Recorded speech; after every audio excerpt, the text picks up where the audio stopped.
عمر شاب يمني يعيش في صنعاء، عنده باص حافلة 16 راكب، وهذه الحافلة 16 راكب هذه شغالة زي اللوز في صنعاء. تعرفون النقل العام في اليمن وفي كثير من المناطق، النقل العام هو اللي شغال ينقل الناس، ما فيه الحالة المادية، يعني ما تسعف الناس فإنهم يمتلكون سيارات خاصة. فعمر عنده حافلة 16 راكب ينقل فيها الركاب داخل صنعاء. الولد ما شاء الله لا قوة إلا بالله شغال، سمعته طيبة، راعي صلاة، الناس اللي يعرفونه يثنون عليه ويثنون على أخلاقه.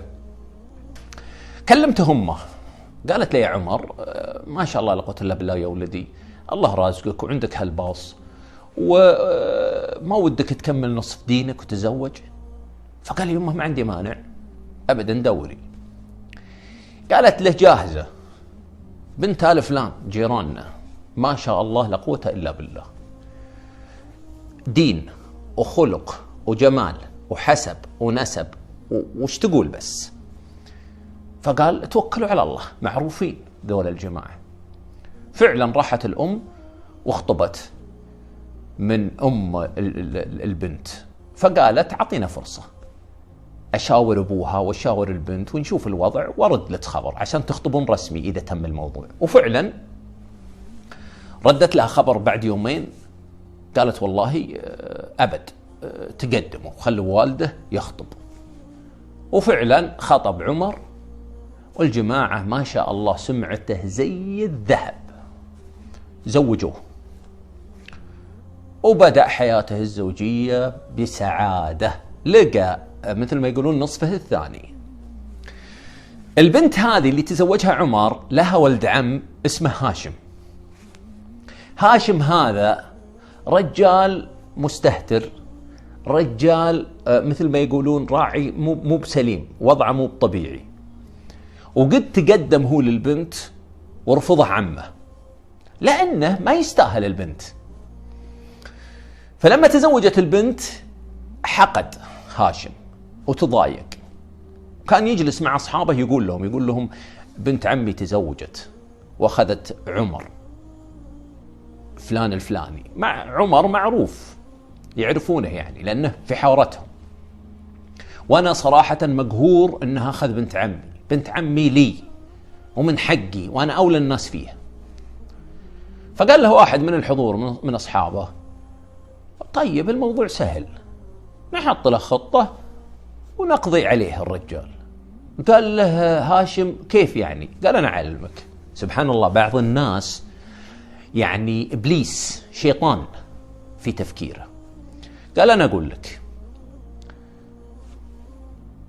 أطلب من عمر ما يعرفني، أروح له وأطلب منه إنه يوصلني إلى المحويت. المحويت هذه مدينة تبعد عن صنعاء مسافة تقريبا كان ماني بواهم تقريبا 150 كيلو، وهي طبعا على سفح جبل.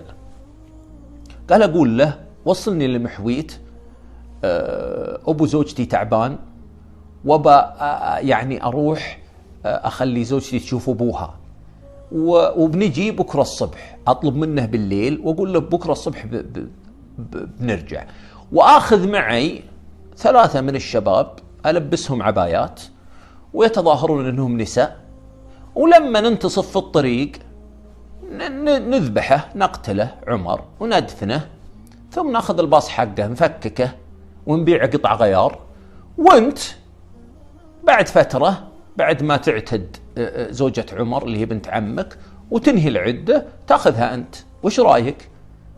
فقال له والله فكرة تم.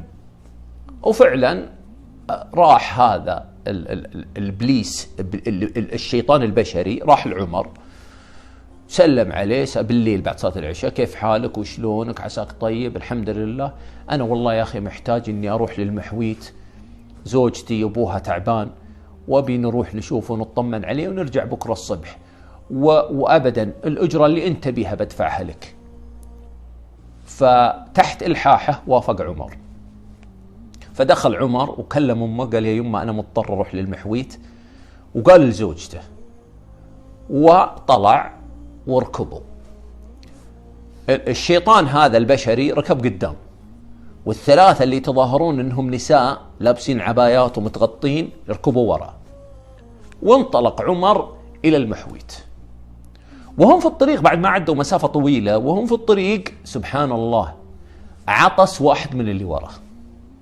لما عطس صوت رجل، عطسة رجل، فطن عمر للموضوع، وقف الباص على جنب بسرعة ونزل يجري لأنه حس بالخطر، فيه خطر.